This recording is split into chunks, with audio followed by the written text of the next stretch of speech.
So லைஃப்ல நீங்க என்ன மிஸ் பண்றீங்க? நீங்க இப்போ பண்ணணும்னு நினைச்சிருப்பீங்க. லைக் எய்ம் இல்லாம வேற எதுனாலும் லைக் ஏதாவது ஒன்று பண்ணணும்னு நினைச்சிருப்பீங்க. இந்த மணினால ஏதாவது ஒண்ணு உங்களால முடியாம இருந்திருக்கும்ல. கண்டிப்பா ஏதாவது எல்லார் லைஃப்லயும் இருக்கும் அது மாதிரி. ஆமா, எனக்கு பெரிய கடை வாங்கணும்னு ஆசை இருந்தது. அது மணி இல்லாதனால முடியாத போயிடுச்சு. நான் வந்து அரசியல்லாம் இருந்ததுனால என்னால் சரியா அதில் போயிட்டு மூவ் பண்ண செலவு ஃபுல்லாக அதில் பண்ணிட்டதுனால மணியை ரொம்ப செலவு பண்ணி வேஸ்ட் பண்ணிட்டேன். இப்போ நான் அதை விட்டுட்டு வந்துட்டேன். ஆனால் இந்த நேரத்தில் வாங்கினேன் என்கிட்ட இப்போ அது இல்லை. நான் செலவு பண்ண நேரத்தில் அது வந்துச்சு எனக்கு. ஆனால் இப்போ நான் ஒழுங்காயிட்டு பண்ணும்போது அந்த காஸ்ட்டுக்கிட்டே இப்போ என்கிட்ட இல்லை. அது ரேட் அதிகம் அந்த கடை வாங்கணும்னா. ஆனால் என்கிட்ட இப்போ அந்த அளவுக்கு காஸ்ட் இல்லை. இருந்தபோது அதனுடைய யோசிச்சு தான் பண்ணிருக்கலாம். நான் அதுல இருக்கும்போது தெரியாத செலவு பண்ணிட்டேன். ஆனா அதை விட்டுட்டு வெளியே வந்து இப்போ நான் ஒழுங்கா இருந்து ஏதாவது வாங்கணும்னு நினைக்கும் போது அது என்கிட்ட வர மாட்டேங்குது. வருது, வரதுனால வருது, அந்த அளவுக்கு வரல. வரும் கொஞ்ச நாள் யோசிக்காம விளையாட்டுத்தனமா வந்துட்டேன். 40 ஏஜ் வரைக்கும் விளையாட்டுத்தனமா வந்துட்டேன். எதையுமே யோசிச்சு பண்ணா இருந்துட்டேன். இப்போ ஒரு 10 இயர்ஸா யோசிச்சு சின்னதாக யோசிச்சு பண்ணணும்னு பண்றேன் பசங்களுக்காக. இனிமேல் நம்ம கரெக்டா இருக்கணும் அப்படின்ட்டு அவங்களுக்கு நான் அப்பயே இப்போ கூட அதான் சொல்றேன், படிச்சுக்குங்க. காசு இல்லைன்னா நாளைக்கு எதுவுமே நாளைக்கு நீ கேட்கறத நான் வாங்கி கொடுக்குற மாதிரி உங்க பிள்ளைக்கு நீ வாங்கி கொடுக்கணும்டா. இப்ப நீ கேட்கறல எல்லாம் கேட்கறதெல்லாம் நீ அதிகமானதான் கேட்கற. நாளைக்கு நீ உன் பையனுக்கு வாங்கும் போது நீ படிச்சிருந்தாதான் அந்த சேலரி உனக்கு கிடைக்கும். நீ வாங்கி கொடுக்க. நீ படிக்கலாம் அப்புறம் நீ ஏதாவது சின்ன சின்ன வேலைக்கு போனோம் அப்போ அவங்க கேட்கறத வாங்கி கொடுக்க போயிடுன்னு சொல்லிட்டு இப்போதே சொல்லி தான் என் பையனை வளர்த்துன்னு வரேன். இப்போ குழந்தைங்களுக்கு என்ன இம்பார்ட்டன்ட் நினைக்கிறீங்க? மணி தவிர படிப்புதான் ஃபர்ஸ்ட், எஜுகேஷன் தான். ரெண்டாவது தான் நான் சொல்லுவேன், எஜுகேஷன் தான் எல்லாமே உனக்கு வந்துடும். மணில இருந்து என்னென்ன வேணுமோ அதிகாரம் கூட எல்லாமே வந்துடும். நான் எதுக்கு சொல்ல வரேன்னா பணம் மஸ்ட்னா பணம் தான் அதையே வாங்க முடியும், படிப்பையே வாங்க முடியும். இப்போ நான் போயிட்டு இப்போ நான் என் குழந்தைய நல்லா சிபிஎஸ்சியில படி வைக்கணும்னா அதுக்கு நான் பணம் தேவைப்படுது. அவனுக்கு ட்ரெஸ் எடுக்கிறதுனால இப்போ வந்து பணம் தான் வந்து எடுக்க முடியுது. அவன் வந்து திடீர்னு என்ன பண்றான், வாட்டர் பாட்டில் கேட்பான், பையன் கேட்பான், எது வேணாலும். என் பொண்ணு இப்போ வந்து இப்போ 7th போறாங்க, அவங்க லேப்டாப் கேட்பாங்க. அதெல்லாம் நான் எல்லாத்துக்குமே பணி தான். பணி வந்து உயிர் மூச்சு மாதிரி ஆயிடுச்சு. பிடிச்ச ஒண்ணு இருக்குல்ல, அது என்ன சொல்லுங்க? இது உங்க பிரதரா? உங்க நேம்? ஆராதனா. உங்க நேம்? ஜிதேஷ் ரத்திக். ஓகே. லைக் லைஃப்ல வந்து ஏதாவது ஒண்ணு இப்போ இருந்த லைஃப்ல ஏதாவது ஒண்ணு என்னால செய்ய முடியல, எனக்கு பண்ணணும், அட்லீஸ்ட் ஃபியூச்சர்லயாவது எனக்கு அதை பண்ணியே ஆகணும், அந்த மாதிரி ஏதாவது ஒரு ரிக்ரெட்டான விஷயம் இருக்குல்ல, பண்ண முடியல கண்டிப்பா பண்ணணும்ன்ற மாதிரி ஒரு விஷயம் இருக்குல்ல, அதுதான் எங்க அண்ணனை போட்டு ரொம்ப குத்தணும். எனக்கு ஒரு எய்ம் வந்து ஐபோன் 15 ப்ரோ மேக்ஸ் வாங்கணும். அதை வாங்கிட்டேன். ஸோ வேற எதுவும் இல்லை. என்ன படிக்கிறீங்க இப்போ first year college, BSc radiology. இப்பதான் ஸ்டெப் பை ஸ்டெப்பா போறீங்க. இதுக்கு மேலதான் ஆசை வைக்கணும். இதுக்கு மேலதான் ஆசை வைக்கணும். ஆசைப்பட்டதுக்கு அப்புறம் தான் ரிக்ரெட்டே வரும். கரெக்ட். பிடிக்காததுன்னா எங்க அண்ணா. அண்ணா பாவி. ஏன்னா அக்கா பிடிக்கும், அண்ணா பிடிக்காது. இல்ல நான் ரொம்ப ஃப்ரெண்ட்லி இவனுக்கு. அவன் கொஞ்சம் ரகடா. நிஜமாவே அழுகுறீங்களா? இல்ல இல்ல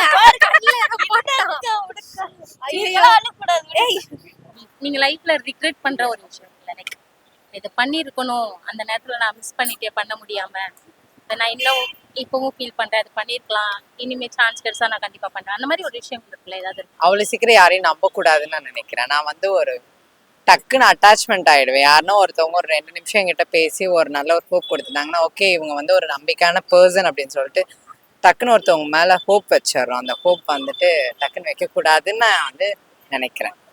நம்ம வந்து அதே மிஸ்டேக் தான் எல்லா டைமும் பண்ணுவோம். அது ஹியூமனா அது வந்து நமக்கு இருக்கிற ஒரு வீக்னஸ். எஸ். ஸோ அதனால வந்துட்டு ஹோப் வந்துட்டு யார் மேல வைக்கணும், அது எந்த சுச்சுவேஷன்ல ஹோப் கொடுக்கணுன்றத வந்து பார்த்து டிசைட் பண்ணி வந்து நம்ம ஒருத்தவங்ககிட்ட ஹோப் வைக்கணும். So that is best relationship. உங்களுக்கு அந்த மாதிரி ஏதாவது? அது சேம் தான்மா. அப்போ ஒன்று வந்து ரிலேஷன்ஷிப்பு, இன்னொன்று வந்து ஃபினான்ஷியல் ஸ்டெபிலிட்டின்னு சொல்லலாம். நம்மளுக்கு ஒரு 20-25 ஏஜில் வந்து அமௌண்ட் மணியை பற்றி நம்மளுக்கு தெரியிற விஷயங்கள் சின்ன வயசில் வந்து அது தெரியறது இல்லை. அப்போ கொஞ்சம் நம்ம சேவ் பண்ணி வச்சுருந்தோம்னா ஃப்யூச்சரில் நல்லா இருந்துக்கலாம். இப்போ இருக்கிற மாதிரி கொஞ்சம் எக்ஸ்பென்சிவ் எல்லாம் அப்போ இருந்திருக்காது. நம்ம மணி அவ்வளோ பெருசாக யோசிச்சிருக்க மாட்டோம். ஸோ டிரான்ஸ்ஜெண்டர்ஸ் எங்களை பொறுத்த வரைக்கும் அது ஒரு இம்பார்ட்டண்ட்டான விஷயம் தான் ஆஸ் இண்டிவிஜுவலாக. இன்னொன்று வந்து ரிலேஷன்ஷிப், சீக்கிரமாகவே அதில் போயிட்டோமோ, கொஞ்சம் யோசிச்சு போயிருக்கலாமோ, அதனால கொஞ்சம் லேக் ஆயிடுச்சு நம்ம க்ரோத்துக்கு அப்படின்ற ஒரு விஷயம்தான். அதுலேருந்து கொஞ்சம் வெளியே வர்றதுக்கு கொஞ்சம் டைம் ஆச்சு. அதுக்கப்புறம் ஓகே. இப்போ நீங்க பெட்டரா இப்போ வரைக்கும் என்னால பண்ண முடியல அப்படின்ற மாதிரி ஒரு ரிக்ரெட் இருக்குல்ல, நான் பண்ணியிருந்தா நல்லா இருக்கும், இனிமே சான்ஸ் கிடைச்சா கண்டிப்பா பண்ணுவேன், அந்த மாதிரி ஏதாவது மிஸ் பண்ற விஷயம், நீ இப்போ வரையும் ஃபீல் பண்ற விஷயம்? ஆக்சுவலி என்னன்னு சொன்னால் லைஃப்பில் வந்து அப்படி நினச்ச சந்தர்ப்பம் நிறைய இருக்குது. ஒரு இன்சிடென்ட் சொல்ல போனால் ஒரு விஷயம் வந்து பண்ணேன் நான். ஆக்சுவலி அது எனக்கு பெனிஃபிட்டாக தான் வந்துச்சு. ஆக்சுவலி அது எனக்கு டபுள் பெனிஃபிட். அந்த விஷயம் பண்ண டபுள் பெனிஃபிட். நான் என்ன பண்ணேன், எனக்கு சிங்கிள் பெனிஃபிட் தான் கிடச்சிது. இன்னொரு பெனிஃபிட் வந்து கிடைக்க வேண்டியது வந்து எங்கிட்ட வாங்கிட்டாங்க. அந்த கோவத்தில் வந்து நான் விட்டு அது வேணாம் வந்துட்டு எனக்கு பெனிஃபிட்டே வேணான்ற மாதிரி வந்து இது மணி இல்லைங்களா? மணியில் வேணான்ற மாதிரி வந்துட்டேன். ஆனால் இப்போ வந்து கொஞ்ச நாளுக்கு அப்புறம் வந்து அந்த ஒரு ப்ராஜெக்ட் நாங்கள் செஞ்சுட்டு இருந்தோம். ஸோ அந்த ப்ராஜெக்ட் ஒரு சக்ஸஸ் அடைஞ்சிச்சு. என்னோட கோவத்தால் வந்து நான் அந்த ப்ராஜெக்டை மிஸ் பண்ணிட்டேன். ஸோ வந்து இன்னொரு தடவை எனக்கு அந்த சான்ஸ் கிடைச்சா கோவமாக பிஹேவ் பண்ணாமல் கொஞ்சம் காமா. இப்போ மணி இல்லாம வேற ஏதாவது பர்சன்ல லைக் பீப்புள்கிட்ட அந்த மாதிரி ஹர்ட் ஆன ஒரு ஏதாவது ஒரு இன்சிடென்ட் அந்த மாதிரி ஏதாவது? எக்ஸ்பெக்டேஷன் ஸ்கில்ஸ் தாங்க சொல்லுவேன். ஏன்னா இப்போ வந்து நம்ம எவ்ரி டைம் நம்ம ஒருத்தங்களை வந்து விரும்புகிறோன்னா அவங்க திருப்பி நம்மளை விரும்பணும்னு நம்ம எதிர்பார்க்கறது தப்பு. ஸோ அந்த விஷயத்தில் வந்து நானே இல்லை நிறைய பசங்க இதில் ரிலேட் ஆகிருப்பாங்கன்னு நினைக்கிறேன். ஸோ அவங்க வந்து இது பண்ணுவாங்க. ஸோ அது வந்து கம்மி பண்ணிக்கினா கொஞ்சம் நல்லது. ஏன்னா வந்து நான் உன்னை விரும்புகிறேன், நீ உன்னை விரும்புகிறோன்றது கட்டாயம் இல்லை. அது உன்னுடைய ஆப்ஷன் தான், அது உன்னுடைய விருப்பம். ஜஸ்ட் அவ்வளோ. இப்போ நீங்க ஏதாவது பண்ணியிருக்கீங்க, அது வந்து நீங்க எக்ஸ்பெக்ட் பண்ணாம வேற ஒரு இதுல போய் ரீதியா போய் முடிஞ்சிருச்சு, அந்த மாதிரி ஏதாவது ஒரு விஷயம் நிறைய விஷயம் இருக்குக்கா. இப்போ வந்து நான் வந்து பார்த்தீங்கன்னா நான் ஒரு ஜோயிலான பர்சன். இப்போ நான் 4 பேருக்கு நடுவில் இருக்கேன்னா நாங்கள் ஒரு ஜோக் போட்டுணும்னு நினைப்பேன். ஜோக் போட்டு எல்லாரும் சிரிக்க வச்சிடணும், ஜாலியாக இருக்கணுன்ற மாதிரி நினைப்பேன். நான் எப்போல்லாம் வந்து அந்த மாதிரி பண்ணுறேன் எனக்குலாம் நோஸ் கட்டு கிடைக்கும். நான் சொல்லுவேன், டக்குன்னு என்ன அடிச்சு உட்காரிச்சுட்டு இப்படிடா இப்படிடா அப்படின்னு சொல்லி நோட் பேஸ் பண்ணுவாங்க. அது ஒரு மாதிரி கஷ்டமாக இருக்கும். ஆனால் வந்து நிறைய டைம் ஒர்க் அவுட் ஆயிருக்கு. கேர்ள்ஸ் எப்படி இம்ப்ரெஸ் பண்ணணும் நம்மளுக்கு? Be your self. நீ உன்னை நான் இம்ப்ரெஸ் பண்ணணும் அப்படின்னு சொல்லி நீ புது புது விஷயம் பண்ண நான் வந்து அது ஆர்டிஃபிஷியலாக தெரியும். நான் இப்படி தான், என்னோட கேரக்டர் இதுதான். உனக்கு பிடிச்சா நீ வா, ஏன்னா அதுக்கு பிடிச்ச பொண்ணு இந்த உலகத்தில் நிறைய பேர் இருக்காங்க. என்னோட கேரக்டர் இப்படி தான், உனக்காக என்னால் நான் மாற்றிக்க முடியாது. ஸோ பி யுவர் செல்ஃப் இருந்தால் வருவாங்க. லைஃப்ல ஏதாவது ஒரு ரிக்ரெட்டான விஷயங்கள் இருக்கும்ல, இப்போ நான் இது பண்ணியிருக்கணும், இப்போ பண்ண முடியல, நான் இப்போ பண்ணியிருந்தேன், மேபி சான்ஸ் கிடைச்சா பண்ணுவேன், அந்த மாதிரி ஏதாவது ஒரு விஷயம்? I don't know, like maybe கொஞ்சம் ப்ராப்பரா போர்டு எக்ஸாம்ஸ்க்கு படிச்சு நல்ல ஒரு இடத்துக்கு போயிருப்பேன் ப்ராபப்ளி, இங்க இல்லாம வேற ஏதாச்சும் ஸ்டேட் அந்த மாதிரி. லவ் விஷயத்துல லைக் ரிலேஷன்ஷிப்ல ஏதாவது ரிக்ரெட் பண்ற மாதிரி ஏதாவது? ரிக்ரெட் பண்ற மாதிரி இல்ல, மேபி ஃப்ரெண்ட்ஸாவே இருந்திருக்கலாம், அந்த மாதிரி ஒரு ஃபீல். இப்போ நீங்க 90s கிட்டா 2K கிட்டா? 2K. உங்களுக்கு 2K கிட்ல லைக் என்ன, இப்போ அந்த காலத்துலனா லவ் இப்படி அப்படி பெருசா பில்டப்லாம் பண்ணுவாங்கல்ல, ஆமா. 2Kல என்ன லைக் இது பெஸ்டா அது பெஸ்டான்னு உங்களுக்கு ஏதாவது ஒரு ஐடியா என்ன? உங்க தாட்ல ஒரு மாதிரி இருக்கும்ல லவ் பெஸ்ட் எதுவா? எனக்கு மோஸ்ட்லி 2Kல டாக்ஸிசிட்டி தான் இருக்கு. பெஸ்ட் எதுவும் தோணல. 90s ஓரளவு ஓகே. டாக்ஸிசிட்டி லைக் எந்த மாதிரி கம்பேர் டு 90s? 90sல இப்போ 2Kல இட்ஸ் ஃபைன், பட் 90sல I guess something male chauvinism இருக்கும், ஈகோ அந்த மாதிரி. ஸோ அது ஒன்று மட்டும்தான், மற்றபடி நான் இப்போ வரைக்கும் ஏதோ ஒன்று பண்ணணும்னு நான் நினச்சிட்டேன், ஆனால் இப்போ வரைக்கும் பண்ண முடியல, இல்லை பண்ணினேன் ஆனால் அதை நான் பண்ணிட்டு இப்போ ரிக்ரெட் பண்ணுறேன், அந்த மாதிரி ஏதாவது இருக்குல்ல?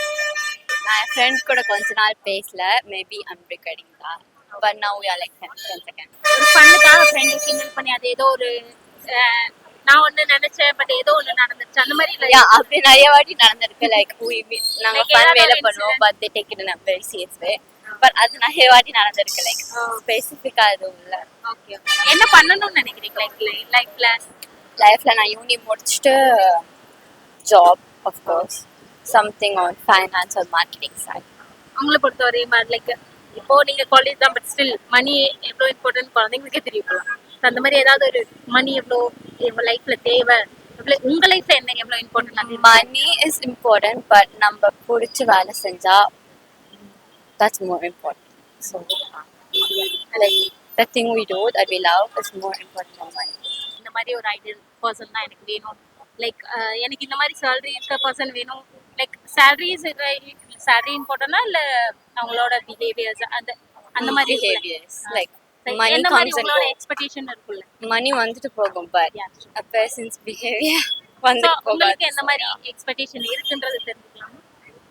என் பேரண்ட்ஸை டேக் கேர் பண்ணணும், நல்லவங்களா இருக்கணும், என் ஃபேமிலியை ரெஸ்பெக்ட் பண்ணணும். உங்க லைஃப்ல ஏதாவது ரிக்ரெட் பண்ண ஒரு விஷயங்கள் இருக்குல்ல, லைக் நான் இது பண்ணியிருக்கலாமோ, நான் பண்ணாம விட்டுட்டேன், சரி இதுக்கப்புறம் இந்த சான்ஸ் கிடைக்குமா கிடைக்காதா, நான் பண்ணியிருந்திருக்கலாம், அந்த மாதிரி ஒரு ரிக்ரெட் இருக்குல்ல?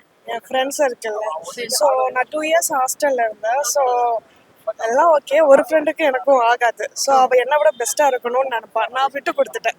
சரி ஃப்ரெண்டு தானே இருக்கட்டும். ஸோ அந்த இடத்துல நான் காம்படிட்டிவாக இருந்திருக்கலாமோ.